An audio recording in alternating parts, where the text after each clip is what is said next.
শুভ সকালবেলা অশেষ ধন্যবাদ জানাচ্ছি আমাদের কালোবিন্দু মানুষ আমার অন্তরস্থল থেকে আমার ছোটো ভাইকে আমি ধন্যবাদ জ্ঞাপন করছি, যেহেতু ময়মনসিংহের বাসিন্দা, আমিও ময়মনসিংহের বাসিন্দা। আপনাকে অশেষ ধন্যবাদ। ডাক্তার সুশান্ত মহাপাত্র, আপনাকে আমি শুভ সকালবেলায় আমার চ্যানেল 9 এবং জাতীয় পত্রিকা দৈনিক আছে আলোচনা থেকে সাক্ষাৎকার নেওয়ার জন্য আপনাকে অশেষ ধন্যবাদ জানাচ্ছি। প্রথমে আমি যাতে আছি সুশান্ত দাদা, এখানে আপনি আরএমও হিসেবে জয়েন করাতে আপনার অনুভূতিটা কেমন লাগছে আপনি আমাদের চ্যানেলে তুলে ধরুন। আমি সাংবাদিক পড়াতে আপনার সঙ্গে আছি দাদা। ধন্যবাদ ফরাদ ভাই। এখানে আরএমও হিসেবে জয়েন করাটা আসলে আমি আমার জন্য একটা সৌভাগ্য। কারণ হচ্ছে দক্ষিণ সুরমা সিলেটের খুব কাছের একটি উপজেলা এবং এখানে রোগীর চাপ সবসময় বেশি থাকে। আমরা বিভাগে অন্তর্বিভাগে সবসময় এখানে রোগীর যেহেতু প্রচুর রোগী আসে, রোগীদের জন্য কিছু করার সুযোগ আছে। এই জন্য আমি এই সুযোগটা যেহেতু এখানে পেয়েছি, এই জন্য আমি নিজেকে সৌভাগ্য। অশেষ ধন্যবাদ দাদা, আপনাকে অশেষ ধন্যবাদ জানাচ্ছি। সুশান্ত মানে হচ্ছে শান্ত। তো সেই সুবাদে আমি চ্যানেল 9 এবং জাতীয় পত্রিকা দৈনিক আজকে আলোকিত সকাল থেকে আমি সিলেট জেলা প্রতিনিধি এবং ভ্রমণ রিপোর্টার হিসেবে আপনাকে ধন্যবাদ জ্ঞাপন করছি এবং তার ধারাবাহিকতা রক্ষা করার জন্য এখানে যারা পেশেন্ট আছেন তাদেরকে কী ধরনের ডায়েট দেওয়া হয় এই কথাটা একটু তুলে ধরুন। এখানে আমরা 3 বেলা খাবার দিয়ে থাকি। সকালে সাধারণ নাস্তা হিসেবে আমরা ডিম, পাউরুটি, কলা, দুধ এগুলো দিয়ে থাকি। আর দুপুরে এবং রাতে আমরা সাধারণত হয় মাছ, মাংস, ডাল, ভাত এবং বিভিন্ন অকেশনগুলোতে আমরা স্পেশাল ডায়েট দিয়ে থাকি। সেদিন 200 টাকা করে পড়ে নাকি? আর এখন তো 75 টাকা থেকে কত আসছে? 175 নাকি না 200? এখন হ্যাঁ, ওটা বাড়ানো হয়েছে। হ্যাঁ, এখন বাড়ানো আছে। তো সেই ক্ষেত্রে আপনাকে আমি ধন্যবাদ জ্ঞাপন করছি এবং তার ধারাবাহিকতা রক্ষা করার জন্য আমি আপনার কাছে যাতে আছি। এখান থেকে আপনারা কী কী সেবা দিচ্ছেন স্বাস্থ্যসেবা এই কথাগুলো? ধন্যবাদ ফরাদ ভাই। এখানে আমরা আমাদের এই উপজেলা হেলথ কমপ্লেক্সে আমাদের বহির্বিভাগ আছে। বহির্বিভাগে আমরা মেডিসিন, সার্জারি, গাইনি, বিশেষায়িত ডিসিপ্লিন ছাড়াও আরও যেমন আমরা শিশু আইএমসিআই কর্নার আছে, তারপরে হচ্ছে প্রেশার, হাইপারটেনশন এবং ডায়াবেটিস রোগীদের জন্য এনসিডি কর্নার আছে। এখানে প্রচুর রোগী আসে, ফ্রি ওষুধ পেয়ে থাকে। আর এছাড়া অন্তর্বিভাগে আমাদের 50 শয্যার হাসপাতাল, এখানে প্রায় সবসময় আমাদের শয্যাগুলো পরিপূর্ণ থাকে। এছাড়া আমরা এখানে আমাদের হাসপাতালে জরুরি বিভাগ আছে। জরুরি বিভাগে যে কোনো সময় 24 আওয়ার্স আমরা জরুরি সেবা দিয়ে থাকি। দাদা, আপনাকে অশেষ ধন্যবাদ।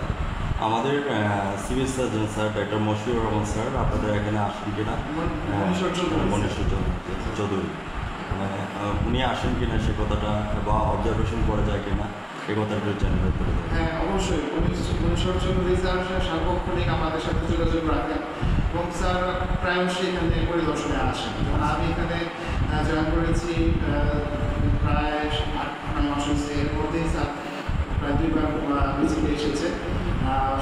সার্বক্ষণিক এছাড়াও যে কোনো প্রয়োজনে বা বিশেষ পরিস্থিতিতে স্যার আমাদের সহযোগিতা করবেন। Right, exactly. আমি আমাদের সিভিল সার্জন স্যারকে ধন্যবাদ জ্ঞাপন করছি তার ধারাবাহিকতা রক্ষা করার জন্য। সুশান্ত দাদা, আমি আপনার কাছে যাতে আছি।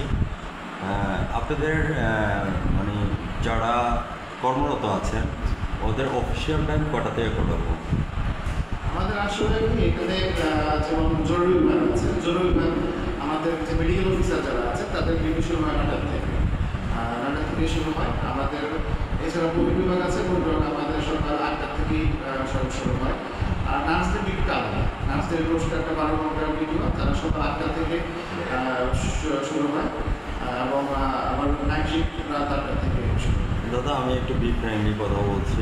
আপনি কি কখনো অবজারভেশন করে দেখেছেন যে অ্যাটেন্ডেন্সটা কটার দিকে হচ্ছে তাদের? জি, অ্যাটেন্ডেন্স আমি খেয়াল করেছি। প্রায়শই আমি আসলে চেকও করি। মাঝে মাঝে তো এখানে হয়তো বা অসুস্থ থাকে বা বিশেষ কারণে একটু হয়। আমি এখানে আসার পরে অ্যাটেন্ডেন্স কপি হচ্ছে এটা আপনার থেকে, ঠিক আছে? এখন বাজে করবে 10:30 বাজে। এখন এসে সিগনেচার করতেছে। এটা আসলে কি যে খাতাটা যেটা বললেন এটা হচ্ছে এখানে আমাদের এটা ম্যাথসের ইন্টার্ন। এটা আসলে ওরা আমাদের হাসপাতালে কোনো ভাতা পায় না। ওরা অনারি ওরা অবৈতনিক সেবা দিয়ে দেয়। ওরা ওদের ট্রেনিং এখানে হচ্ছে ওরা রোগীদের সেবা দিয়ে থাকে, বিনিময়ে তারা শিখে থাকে। এটা হচ্ছে তারা ম্যাথস যেটা মেডিকেল অ্যাসিস্ট্যান্ট ট্রেনিং সেন্টার থেকে তারা পাস করে এখানে তারা ওদের অবৈতনিক কোনো না, timetable ওদের নেই। কোনো প্রশিক্ষণ ভাতা আমরা টাকাও কোনো সরকার থেকে হোক বা হাসপাতাল থেকে তারা কোনো ভাতা পায় না। আচ্ছা তারা এখানে যেহেতু অবৈতনিকভাবে আছে তাদেরকে একটু ফ্লেক্সিবল, তারপর আমরা চেষ্টা করি। তারপরে দাদা আমি আপনার কাছে একটু জানতে চাচ্ছি মিট অ্যান্ড ক্লিন সম্পর্কে আপনি একটু বলবেন, হ্যাঁ, যেমন টয়লেট অন্যান্য জায়গাগুলি আছে মিট অ্যান্ড ক্লিনটা এটা কেমন? এটাও আসলে আমাদের হাসপাতালে লোকবলের মানে বিশেষ ক্লিনারদের সংকট আছে, পরিষ্কার পরিচ্ছন্নতা কর্মী সংকট আছে, এছাড়া ওয়ার্ড বয়ের সংকট আছে। এটা সত্ত্বেও আমরা চেষ্টা করছি পরিষ্কার পরিচ্ছন্নতা রাখার। দাদা আপনি কি দেখেছেন পরিষ্কার পরিচ্ছন্ন টয়লেট? আপনি টয়লেটটার কথা চিন্তা করেন, আপনি মিক্সিংয়ের কথা চিন্তা করেন, এই জায়গাটার কথা চিন্তা করেন, এই যে মাকড়সার এ করেছে কদিন পরে ইন্দুরের বাসা বাঁধবে। হ্যাঁ, এটা হচ্ছে যে আমাদের সরকারের একটা ইয়ে, তো এই জিনিসগুলি হচ্ছে যে রক্ষণাবেক্ষণ করা কিন্তু আপনার এবং আমার দায়িত্ব, জি, ঠিক আছে? এটা হচ্ছে আসলে যেটা বললাম, এখানে আসলে মেইন আমাদের সংকট ছিল লোকবলের সংকট। আপনি হয়তো জানেন যে অনেকদিন থেকে আমাদের সরকারি কোনো পরিষ্কার পরিচ্ছন্নতা নেই হয় না। প্রায় এখানে কতজন আছে যারা পরিষ্কার এখানে আমাদের দুইজন পরিষ্কার পরিচ্ছন্ন থাকার কথা কজন? থাকার কথা মিনিমাম আসলে 6 জন থাকা দরকার। দরকার। ভিউয়ার্স, আমরা বর্তমানে আমাদের সিভিল সার্জন স্যারের দৃষ্টি আকর্ষণ করছি এবং আমাদের কেয়ারটেকার সরকার যিনি আসছেন ওনার দৃষ্টি আকর্ষণ করছি যে অন্তত পক্ষে এই যে হসপিটালের যে একটা অপরিষ্কার অবস্থা রয়েছে, এখানে ক্লিনারদের অভাব রয়েছে, যেখানে 6 জন ক্লিনার থাকার কথা এখানে 2 জন ক্লিনার থাকে। Rome was not built in ইটালির রাজধানীর রোম একদিনে তৈরি হয় নাই, আমাদের হসপিটালটাও একদিনে তৈরি হয় নাই। তো হাউ টু পসিবল দাদা, তো একার পক্ষে সম্ভব না এটা করা। যতক্ষণ পর্যন্ত 6 জন না আসবে ততক্ষণ পর্যন্ত আমাদের সাংবাদিকের কলম এবং ক্যামেরা চলতে থাকবে আমাদের সরকারের কাছে। থাকবো না বন্ধ করে দেখবে এবার জগৎটাকে কেমন করে ঘুরছে মানুষ যুগান্তরের নির্বাকে।